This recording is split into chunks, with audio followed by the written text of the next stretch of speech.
हरियाणा के करनाल से इस वक्त की ये बड़ी खबर। कांग्रेस नेता पंकज पुनिया पर धार्मिक भावनाओं को आहत करने का आरोप है और विवाद के बाद अपना ट्वीट उन्होंने डिलीट कर दिया था, लेकिन बाद में पंकज पुनिया ने माफी भी मांग ली थी। मधुबन थाना पुलिस ने मामला दर्ज करके पंकज पुनिया को गिरफ्तार कर लिया है।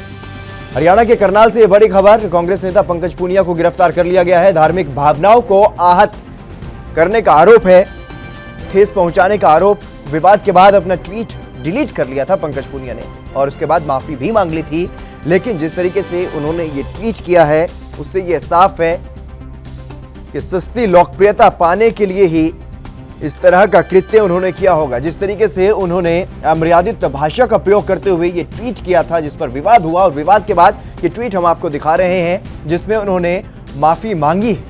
एक घटना का जिक्र करते हुए उन्होंने ये कहा है कि उनका जो उन्होंने ट्वीट किया उसको वो मतलब नहीं था, उन्होंने एक घटना को ध्यान में रखते हुए ऐसा ट्वीट किया था और भारतीय जनता पार्टी पर निशाना साधने का उन्होंने ये काम किया था। भारतीय जनता पार्टी और आरएसएस को निशाने पर लेते हुए उन्होंने अमर्यादित भाषा का प्रयोग करते हुए वो ट्वीट किया, जिसके बाद विवाद हुआ और विवाद के बाद अब उन्हें गिरफ्तार कर लिया गया है। धार्मिक भावनाओं को ठेस पहुंचाने का आरोप है।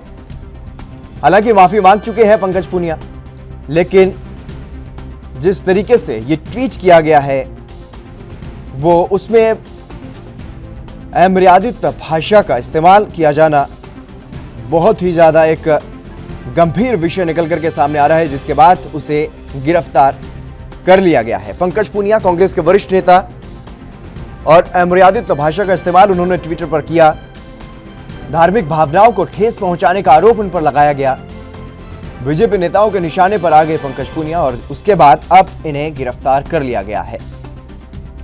करनाल के मधुबन थाने में यह मामला दर्ज किया गया, जिसके बाद पुलिस ने उन्हें गिरफ्तार कर लिया है। कांग्रेस के वरिष्ठ नेता हैं पंकज पुनिया और धार्मिक भावनाओं को ठेस पहुंचाने का इन पर आरोप लगा है, जिसके बाद से इन्हें गिरफ्तार भी कर लिया गया है। हालांकि इससे पहले ही पंकज पुनिया ने अपना वो ट्वीट जिस पर बवाल हो रहा है वो डिलीट कर दिया था और माफी भी मांग ली, लेकिन धार्मिक भावनाओं को ठेस पहुंचाने का आरोप और इसी के चलते मामला दर्ज किया गया है मधुबन थाना में और अब गिरफ्तारी कर ली गई है। कांग्रेस नेता पंकज पुनिया को गिरफ्तार किया गया है। ये ट्वीट आपको दिखा रहे हैं। गार्गी कॉलेज में जो कुछ हुआ उसको लेकर के ऐसा कहा गया, ऐसा उन्होंने अपनी जो सफाई में जो ट्वीट किया है उसमें ऐसा उन्होंने लिखा है। अमित भटनागर हमारे संवाददाता करनाल से हमारे साथ जुड़ गए। अमित जी, क्या कुछ पूरी जानकारी है, किस तरीके से कार्रवाई कर रही है पुलिस पंकज पुनिया के खिलाफ?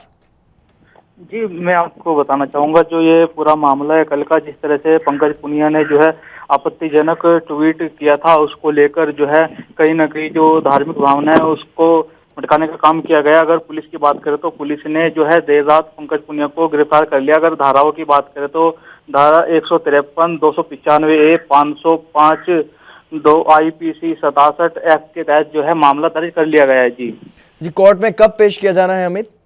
जी, अगर कोर्ट की बात करें तो कोर्ट में जो है आज इनको जो है दोपहर तक पेश किया जाएगा। जी, और पंकज पुनिया ने हालांकि ट्वीट करके जो सफाई दी है, लेकिन उसके अलावा पुलिस में क्या कुछ गुहार लगा रहे हैं पंकज?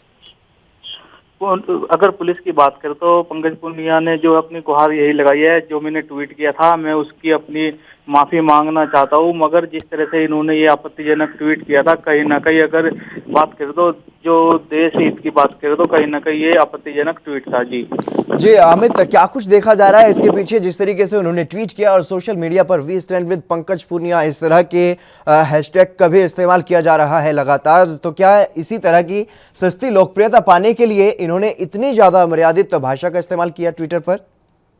जी, कहीं ना कहीं बिल्कुल ऐसे ही लग रहा है। जिस तरह से अगर बात करें तो पंकज पुनिया जो है कई बार ऐसे विवादों में भी आए हैं और उन्होंने साफ तौर पे बात करें तो जिस तरह से ट्वीट किया था सोशल मीडिया पर, उन्होंने सोशल मीडिया पर ही अपनी जो गलती है उसकी माफी भी मांगी है। हालांकि अगर बात करें तो जो कल जिस तरह से ये बड़ी मांग बढ़ी थी और उसी को देखते हुए जो बीजेपी के कार्यकर्ता है उन्होंने जो है वहां पर थाने में पहुंचे और कार्रवाई की मांग की अपील की थी। जी, जब भारतीय जनता पार्टी की तरफ से क्या कुछ अपील की जा रही है, किस तरह की कार्रवाई की मांग की जा रही है और पुलिस की तरफ से फिलहाल किस तरह की कार्रवाई की जा रही है?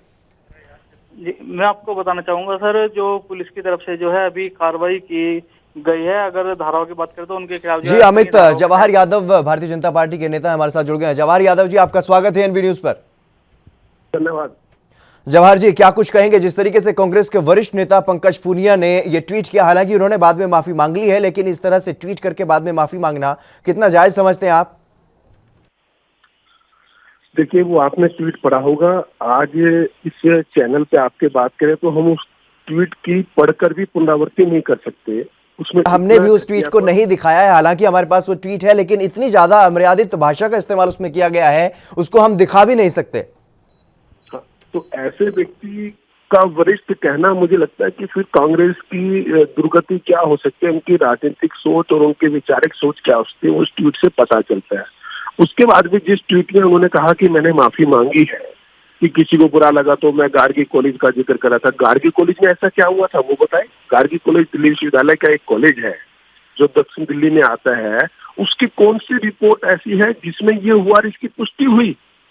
मतलब जो आदमी माफी मांग रहा है वो वहां भी कमियापन कर रहा है, कॉलेज को बदनाम कर रहा है जो लड़कियों का कॉलेज है। उसमें रिकॉर्ड पे कौन सी चीजें, कौन सी इन्वेस्टिगेशन एजेंसी ने ये कहा कि यहाँ इस तरह का हुआ? मतलब जो अपने आप को कह रहा है जी मैं माफी मांग रहा हूँ, माफी मांग रहा है, वो दोबारा से वैसे ही घटियापन कर रहा है। और ऐसे व्यक्ति को तो मुझे लगता है कि उसकी समाज में रहने की कोई जगह ही नहीं है। ऐसे लोगों को तो समाज से दूर कहीं ना कहीं उनका जेल एक स्थान है और उसमें ही उनको रखना चाहिए। किस तरह की कार्रवाई की मांग करते हैं आप पंकज पूनिया के खिलाफ? देखिए, अब तो इस पर एफआईआर हो गई है, उनकी अरेस्ट हो गई है। देश के अलग अलग कोने में भी एफआईआर हुई है। अब तो ये विषय माननीय न्यायपालिका के अधीन है। माननीय न्यायपालिका जो करता है हम उसके हर निर्णय को मानते हैं। अब उनके समक्ष सारे साक्ष्य आएंगे, बातचीत होगी, आर्गुमेंट होगा, ये अपना पक्ष रखेंगे। उसके बाद जो माननीय न्यायालय करेगा हम उसको मानेंगे। जो सहमत नहीं होगा माननीय न्यायालय के उस निर्णय से, तो उसके बाद उसके पास अपर कोर्ट में जाने का एक रास्ता खुला होता है। वो सरकार भी जा सकती है, पुलिस प्रशासन भी जा सकता है, या जिन्होंने एफआईआर की है उनके खिलाफ अगर वो निर्णय से संतुष्ट नहीं होंगे वो उच्च न्यायालय में जा सकते हैं। ये पूनिया संतुष्ट नहीं होगा तो पूनिया भी जा सकते हैं। जवाहर यादव जी, क्या कुछ मंशा मानते हैं इसके पीछे आप? जिस तरीके से कांग्रेस नेता ने अपने ट्वीट में इतनी ज्यादा अमर्यादित भाषा का इस्तेमाल किया, क्या सस्ती लोकप्रियता चाहते हैं? देखिए कि क्या है कि कांग्रेस कुछ कर नहीं पा रही, जो करती है उसमें फंस जाती है। देखते हैं ये राजनीति का स्तर गिर रहा है या कांग्रेस का पतन, कांग्रेस अपने पतन की ओर बढ़ रही है? इसमें भी क्या है कि प्रियंका गांधी ने श्रमिकों के पर भी खेलना चाहा। 1000 बसों की सूची थी, उसके बाद वो सब भी फर्जीवाड़ा निकला कि उसमें केवल 70 बसें थी, 300 के आसपास बसें कंडम थी, बाकी 2 व्हीलर 3 व्हीलर इनके नंबर थे। तो जहां उसमें वो एक्सपोज हो गए इतने कि प्रियंका गांधी ही ट्रोल होने लगी थी। उसकी स्वामी भक्ति दिखाने के लिए उन्होंने लोगों का ध्यान भटकाने के लिए और प्रियंका गांधी से ध्यान भटककर इधर आए। मुझे लगता है ये उसकी साजिश का हिस्सा है। हम बातचीत करने के लिए आप हमारे साथ जुड़े रहिएगा। फिलहाल त्रिलोचन सिंह भी हमारे साथ जुड़ गए हैं, कांग्रेस नेता हैं।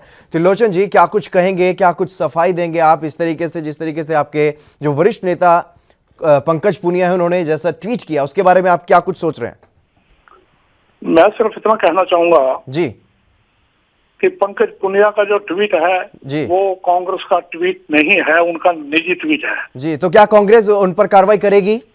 सुनो सुनो सुनो जी, उनका ट्वीट निजी ट्वीट है, कांग्रेस का ट्वीट नहीं है।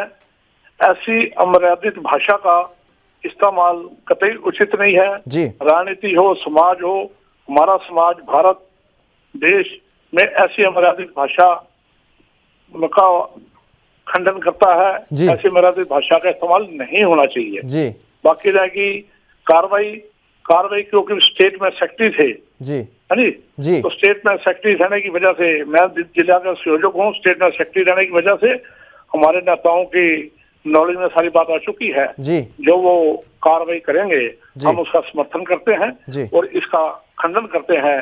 और भाई ऐसी अभद्र भाषा का इस्तेमाल नहीं होना चाहिए समाज में जी और खास करके राजनीति के अंदर। जी त्रिलोचन जी, क्या अब पंकज पूनिया कांग्रेस में रहने के लायक बचे हैं इस ट्वीट के बाद? जैसा उन्होंने बाद में माफी मांगकर भी एहसान जताया है, उन्होंने इस तरीके से ट्वीट किया है कि मैंने तो गार्गी कॉलेज के जो घटनाक्रम है उस पर ऐसा लिखा था, तो क्या उन्होंने भी ऐसा ही कृत्य नहीं कर दिया अपना ये ट्वीट करके? क्या आप मानते हैं कि उन पर सख्त कार्रवाई होनी चाहिए?